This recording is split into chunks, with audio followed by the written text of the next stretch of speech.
মৃত্যুর সময় যখন মানুষের আত্মা বের হতে থাকে তখন তার কাছে 5 জন ফেরেশতা আসেন। প্রথম ফেরেশতা তখনই আসে যখন তার আত্মা শেষ নিঃশ্বাস পর্যন্ত চলে যায়। তাকে প্রশ্ন করে, আজ তোমার শক্তিশালী শরীর কোথায় গেল? যখন আত্মা পুরোপুরি বের হয়ে যায় তখন দ্বিতীয় ফেরেশতা এসে বলে, আজ তোমার ধন দৌলত কোথায় গেল, যেগুলো তুমি জমা করেছিলে?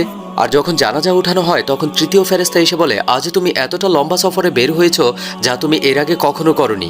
আজ তোমাকে এমন ঘরে শোয়ানো হবে যেখানে নিঃশ্বাস নেয়ারও জায়গা নেই।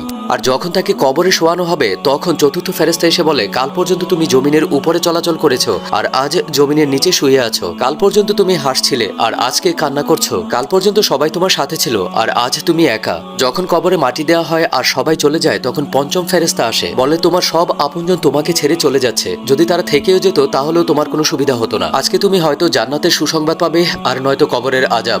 আল্লাহ আমাদের সবাইকে কবরের আযাব থেকে মুক্তি দান করুন। আমিন।